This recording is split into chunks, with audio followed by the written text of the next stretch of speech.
ആരാധ്യനും സ്നേഹസമ്പന്നനുമായിട്ടുള്ള ഉസ്താദ്, ഈ വേദിയിലും സദസ്സിലുമുള്ള ബഹുമാന്യരെ, പ്രിയപ്പെട്ട മക്കളെ,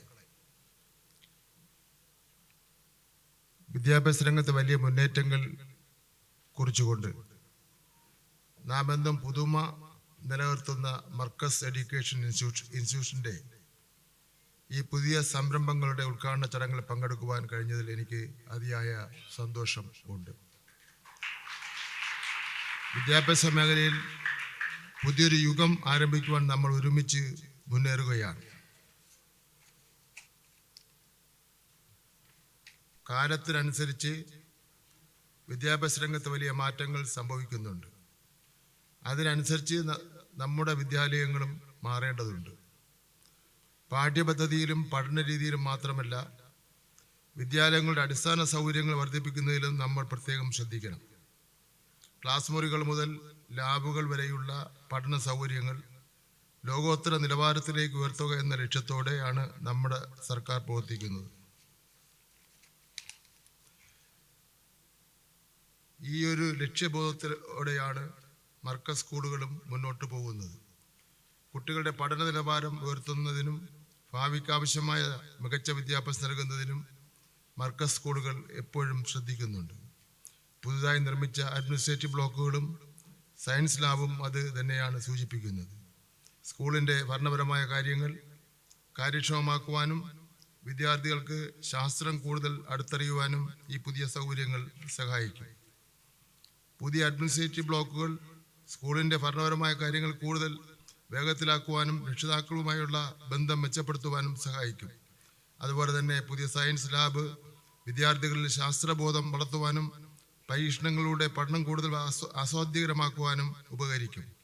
പുസ്തകത്തിൽ വായിച്ചറിഞ്ഞ കാര്യങ്ങൾ സ്വന്തമായി പരീക്ഷിച്ച് മനസ്സിലാക്കുവാൻ കുട്ടികൾ പുതിയ അറിവുകൾ ഉണ്ടാക്കുന്നു. അതവരുടെ പഠനത്തെ കൂടുതൽ മികവുറ്റതാക്കും.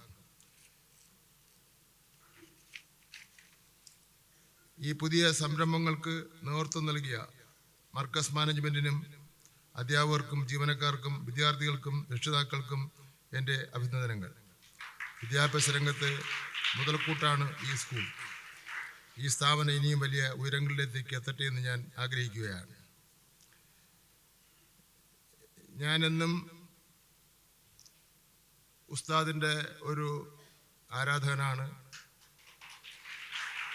ഉസ്താദിനോട് എനിക്ക് വളരെ അടുപ്പമുണ്ട്. എന്നോടും എൻ്റെ വ്യക്തിപരമായ കാര്യങ്ങളും എൻ്റെ ആരോഗ്യ കാര്യങ്ങളും ഒക്കെ തന്നെ അദ്ദേഹം ചോദിച്ചറിയാറുണ്ട്. ഞാൻ കേരള സംസ്ഥാന നിയമസഭയിൽ എത്തുന്നത് ഒരു പ്രാവശ്യം നിയമമണ്ഡലത്തിൽ കേന്ദ്രമന്ത്രിയായിരുന്ന ഒ രാജഗോപാലിനെ പരാജയപ്പെടുത്തിക്കൊണ്ടാണ്. മറ്റൊരു പ്രാവശ്യം 2 പ്രാവശ്യം നിയമസഭയിൽ എത്തുന്നത് ഒരു മുൻ ഗവർണർ കുമ്മനം രാജശേഖരനെ 2 പ്രാവശ്യം പരാജയപ്പെടുത്തിക്കൊണ്ടാണ് എത്തുന്നത്. അങ്ങനെ കേരളത്തിലെ BJPയുടെ അക്കൗണ്ട് ക്ലോസ് ചെയ്തുകൊണ്ടാണ് ഞാൻ കേരള സംസ്ഥാന നിയമസഭയിലേക്ക് എത്തിച്ചേർന്നത്. അപ്പം അതുകൊണ്ട് തന്നെ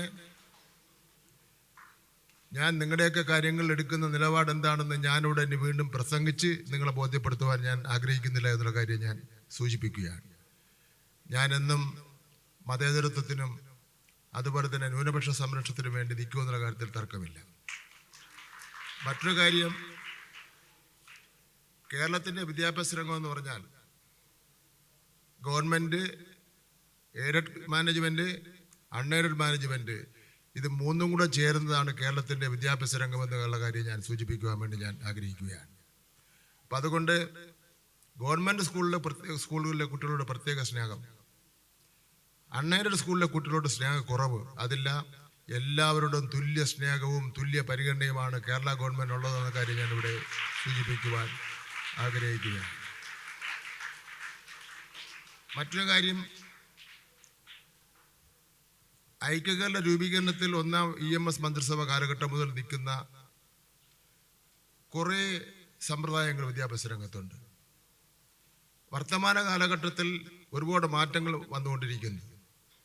അത്യന്താധുനിക ശാസ്ത്ര സാങ്കേതിക വിദ്യ, ജീവിതത്തിൽ നാനാ തുറകളിലും പരീക്ഷിച്ചുകൊണ്ടിരിക്കുന്ന ഒരു കാലഘട്ടമാണ്. കാലഘട്ടത്തിനനുസരിച്ച് മാറ്റങ്ങൾ ഉണ്ടാകേണ്ടതായിട്ടുണ്ട്. അപ്പോൾ അതുകൊണ്ട് ആ മാറ്റങ്ങൾ ഉണ്ടാകുന്ന അവസരത്തിൽ ആ പഴഞ്ചൻ ചിന്താഗതി വെച്ചുകൊണ്ടിരുന്നിട്ട് കാര്യമില്ല. ഒരു കാര്യം ഞാൻ ഉസ്താദിൻ്റെ മുമ്പിൽ ഉറപ്പ് വരുത്താം, വിദ്യാഭ്യാസ രംഗത്ത് എന്ത് മാറ്റം വരുത്തിയാലും ആ മാറ്റം നിങ്ങളടക്കമുള്ള എല്ലാവരുമായിട്ട് ആലോചിച്ചുകൊണ്ട് മാത്രമേ ചെയ്യൂ എന്നുള്ള കാര്യം ഞാനിവിടെ സൂചിപ്പിക്കുവാൻ വേണ്ടി ഞാൻ ആഗ്രഹിക്കുന്നു. കൂട്ടായ ആലോചനയും കൂട്ടായ വിശ്വാസമാണ് ഏറ്റവും വലിയ ശക്തി എന്ന് പറയുന്നത്. ഒറ്റയ്ക്കൊരു കാര്യം തീരുമാനിക്കുക അത് ഡിക്റ്റേറ്റർഷിപ്പ് എന്ന് പറയും, ഏകാധിപത്യം എന്ന് പറയും. കൂട്ടായി ആലോചിച്ചുകൊണ്ട് മാത്രമേ തീരുമാനിക്കുന്നതിന് വേണ്ടി കഴിയുള്ളൂ. ഇപ്പോൾ ഉദാഹരണം, 1 മുതൽ 10 വരെയുള്ള പാഠപുസ്തകം 16 വർഷക്കാലമായി ആ പാഠപുസ്തകം പുതിയ പാഠപുസ്തകം ഇറക്കിയിട്ട് 16 വർഷങ്ങൾക്ക് മുമ്പുള്ള വിജ്ഞാനമാണ് ആ പാഠപുസ്തകം പറഞ്ഞിരിക്കുന്നത്. ഞാൻ മന്ത്രിയായി വന്ന ശേഷം 1 മുതൽ 10 വരെയുള്ള പാഠപുസ്തകം 3,80,00,000 പാഠപുസ്തകം പ്രിന്റ് ചെയ്ത് കുട്ടികൾക്ക് സ്കൂളുകൾ ആരംഭിക്കുന്നതിന് മുമ്പ് തന്നെ കൊടുക്കുന്നതിന് വേണ്ടി കഴിഞ്ഞു എന്നുള്ളത് ഞാൻ അഭിമാനത്തോടുകൂടി തന്നെ പറയുവാൻ വേണ്ടി ഞാൻ ആഗ്രഹിക്കുക. 9ാം ക്ലാസ് പാസ്സായി 9ാം ക്ലാസ് പരീക്ഷ എഴുതി ഇറങ്ങിയപ്പോൾ തന്നെ 10ാം ക്ലാസ്സിലെ പാഠപുസ്തകം മുഖ്യമന്ത്രി കൊടുക്കുകയാണ് നീ ചെന്ന് പഠിക്കാൻ വേണ്ടി. 11, 12 ക്ലാസ്സിലെ പാഠപുസ്തകങ്ങൾ ഇപ്പോൾ തയ്യാറാക്കാൻ വേണ്ടി പോകുന്നു. ഇപ്പോൾ കേന്ദ്ര ഗവൺമെൻറ് കഴിഞ്ഞ 5-6 മാസങ്ങൾക്ക് മുമ്പേ ഒരു വിദ്യാഭ്യാസ രംഗത്ത് ഒരു ജനാധിപത്യ വിരുദ്ധ നിലപാട് സ്വീകരിച്ചു. ആ നിലപാടെന്ന് പറയുന്നത് പാഠപുസ്തകത്തിൽ കുറെ ഭാഗങ്ങൾ വെട്ടിമാറ്റി. CBSEയുടെ ആ വെട്ടിമാറ്റിയ പാഠപുസ്തകം വെട്ടിമാറ്റിയത് ചരിത്ര സത്യങ്ങളാണ്. മഹാത്മാഗാന്ധിയെ വെടിവെച്ചു വന്നത് ആര്? അത് വെട്ടിമാറ്റി. മഹാത്മാഗാന്ധിയെ കൊല ചെയ്ത ആരെന്നുള്ള ഭാഗം വെട്ടിമാറ്റി. മുഗൾ രാജാക്കന്മാരുടെ ഭരണകാലം വെട്ടിമാറ്റി. പണ്ഡിറ്റ് ജവഹർലാൽ നെഹ്റു ഇന്ത്യയിൽ ചെയ്ത സംഭാവനകൾ വെട്ടിമാറ്റി. ഗുജറാത്ത് കലാപത്തിൽ 3000-ഓളം വരുന്ന ന്യൂനപക്ഷങ്ങൾ വേട്ടയാടപ്പെട്ടു, കൊല ചെയ്യപ്പെട്ടു, അത് വെട്ടിമാറ്റി. ഇന്ത്യയിലെ മറ്റെല്ലാ സംസ്ഥാനങ്ങളും നമശിവാന്ന് മിണ്ടാതെ നോക്കിയിരുന്നപ്പോൾ കേന്ദ്ര ഗവൺമെന്റ് വെട്ടിമാറ്റിയ സംഭവവികാസങ്ങൾ ഉൾപ്പെടുത്തിക്കൊണ്ട് ഒരു പുത്തൻ പാഠപുസ്തകം ഉണ്ടാക്കിയ ഇന്ത്യയിലെ ഏക സംസ്ഥാനം കേരളമാണെന്നുള്ള കാര്യം ഞാനിവിടെ സൂചിപ്പിക്കാൻ വേണ്ടി ഞാൻ ആഗ്രഹിക്കുകയാണ്. പുത്തൻ പാഠപുസ്തകം ഉണ്ടാക്കിയത് മാത്രമല്ല, അത് കുട്ടികളെ പഠിപ്പിച്ച് പരീക്ഷ എഴുതിപ്പിച്ച്. അപ്പം അങ്ങനെയൊക്കെ ഉള്ള ഒരു നിലപാടിലാണ് നമ്മൾ പോകുന്നത്. ഇവിടെ സമയമാറ്റത്തിൻ്റെ പ്രശ്നം ഉസ്താദ് സൂചിപ്പിച്ചു. അതേപോലെ തന്നെ അവധിക്കാലത്തിൻ്റെ സംബന്ധിച്ചിടത്തോളം ഉസ്താദ് സൂചിപ്പിച്ചു. നമുക്ക് ഒരു കാര്യം ചെയ്യാം, ഈ കാര്യങ്ങളൊക്കെ തന്നെ ആലോചിക്കുന്നതിന് വേണ്ടി പഠിക്കുന്നതിന് വേണ്ടി ഒരു കമ്മിറ്റിയെ നമുക്ക് ചുമതലപ്പെടുത്താം. എല്ലാവരും അംഗീകരിക്കുന്ന ഒരു കമ്മിറ്റി ചുമതലപ്പെടുത്താം. ആ കമ്മിറ്റിയുടെ ഉപദേശവും കൂടെ വച്ചുകൊണ്ട് നമുക്ക് ചർച്ച ചെയ്ത് നമുക്ക് എല്ലാവർക്കും വിദ്യാഭ്യാസ രംഗത്ത് ഭരണപക്ഷവും പ്രതിപക്ഷവും ഇല്ല, എല്ലാവരും കൂടെ അംഗീകരിക്കുന്ന കാര്യങ്ങൾ മാത്രമേ വിദ്യാഭ്യാസ രംഗത്ത് നടപ്പിലാക്കാൻ വേണ്ടി പറ്റുള്ളൂ. അത് നമുക്ക് അങ്ങനെ ചെയ്യാമെന്നുള്ള കാര്യം ഞാനിവിടെ സൂചിപ്പിക്കുന്നതിന് വേണ്ടി ഞാൻ തയ്യാറാകുകയാണ്. മറ്റൊരു കാര്യം, ഇന്നിപ്പോൾ ഈ ക്യാമ്പസിൽ ഇല്ലായിരിക്കും, ലഹരിയുടെ ഉപയോഗം അതീവ ഗൗരവമുള്ള വിഷയമാണ്. അത് ഈ ക്യാമ്പസിൽ ഉണ്ടാവാൻ സാധ്യതയില്ല. കാരണം അത്രമാത്രം ഞാൻ പറഞ്ഞത് മർക്കസ് ചെയ്തുകൊണ്ടിരിക്കുന്ന സേവനം എന്ന് പറയുന്നത്, ഈ ചില സാമൂഹ്യ പ്രസ്ഥാനങ്ങൾ പേപ്പറിൽ മാത്രമായിരിക്കും സേവനം ചെയ്യുന്നത്. പക്ഷേ മർക്കസ് നമ്മുടെ കണ്ണുകൊണ്ട് കാണാൻ പറ്റുന്ന രൂപത്തിലുള്ള സേവനമാണ് ചെയ്തുകൊണ്ടിരിക്കുന്നത് എന്നുള്ള കാര്യം ഞാനിവിടെ സൂചിപ്പിക്കാൻ വേണ്ടി ഞാൻ ആഗ്രഹിക്കുന്നു. അതിന് സാക്ഷ്യം ഇവിടെ ഇരിക്കുന്ന ഈ കുട്ടികൾ തന്നെയാണ്. അതിൻ്റെ സാക്ഷ്യമെന്ന് പറയുന്നത്.